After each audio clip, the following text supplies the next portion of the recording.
नमस्कार साथीहरू, स्वागत छ तपाईहरूलाई बुक समरी नेपाली च्यानलमा, जहाँ हामी विश्वका महान पुस्तकहरूबाट जीवनका गहिरा अर्थहरू निकाल्छौँ नेपाली भाषामा।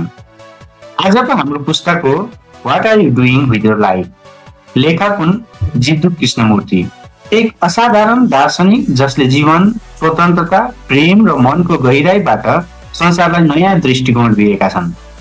यो कुनै साधारण सेल्फ हेल्प पुस्तक होइन, यो त एउटा आँखा खोल्ने यात्रा हो, जहाँ तपाईले आफैसँग प्रश्न सोध्नुपर्छ, म वास्तवमै के गर्दैछु मेरो जीवनमा।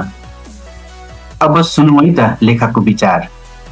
एक शान्त बिहान, कल्पना गर्नुहोस् तपाईँ एक्लै हुनुहुन्छ, कुनै मोबाइल छैन, कोही साथी छैनन्, केवल तपाईँ र तपाईको विचारहरू। अचानक तपाईको मनमा प्रश्न आउँछ, म किन यो सबै गर्दैछु? पढाइ, काम, पैसा, सम्बन्ध, आखिर यसको अर्थ के हो? यहाँबाट कृष्णमूर्तिको विचार सुरु हुन्छ। उनी भन्छन्, हामी मध्ये अधिकांश मानिसहरू जीवन जिउँदैनौँ, केवल नक्कल गर्छौँ। हामी अरूको बाटो पछ्याउँछौँ, आमा बुबा, समाज, परम्परा। तर प्रश्न यो हो कि त्यो बाटो तपाईँको हो? उनले भन्छन्, यदि तपाईँले आफ्नो जीवनलाई बुझ्न चाहनुहुन्छ भने तपाईँले पहिलो कुरा गर्नुपर्छ, सोच्न सिक्नुपर्छ। तर सोच भन्ने कुरा केवल विद्यालयको कुरा होइन। यो भनेको आफ्नो मन, भावना, डर, महत्वाकांक्षा सबैलाई निकटबाट हेर्ने कला हो। लेखक भन्छन्, जहाँ डर हुन्छ त्यहाँ स्वतन्त्रता हुँदैन। हामी मध्ये धेरैजना असफलताको डरले, समाजको डरले, गुमाउने डरले बाँधिएका छौँ। उदाहरणका लागि तपाईँले सधैँ सुन्नुहुन्छ, इन्जिनियर बन, डाक्टर बन, त्यसो गरेनौ भने जीवन बिग्रिन्छ।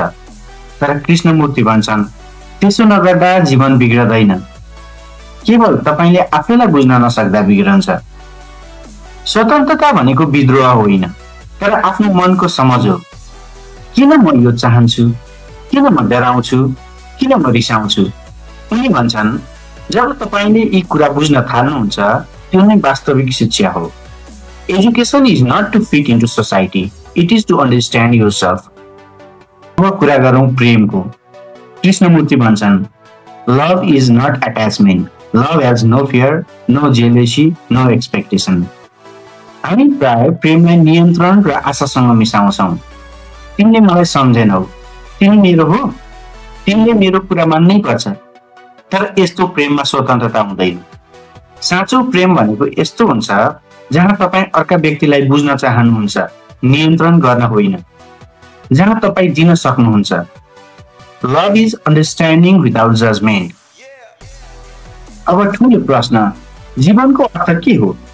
कृष्णमूर्ति भन्छन्, life has no meaning apart from what you give to it. यसको अर्थ तपाईँले जीवनलाई जे अर्थ दिनुहुन्छ त्यो नै यसको अर्थ हो। कसैको लागि सेवा नै जीवन हो, कसैको लागि सिर्जना, कसैको लागि शान्ति। तर त्यो तपाईँले खोज्नुपर्छ, तपाईँको मौलिक उत्तर। उनको भनाइले हामीलाई सम्झाउँछ, तिमीले जब आफ्नो मनको आवाज सुन्छौ त्यति बेला मात्र तिमी साँच्चै बाँचिरहेका हुन्छौ। अन्त्यमा कृष्णमूर्ति भन्छन्, awareness is the beginning of transformation.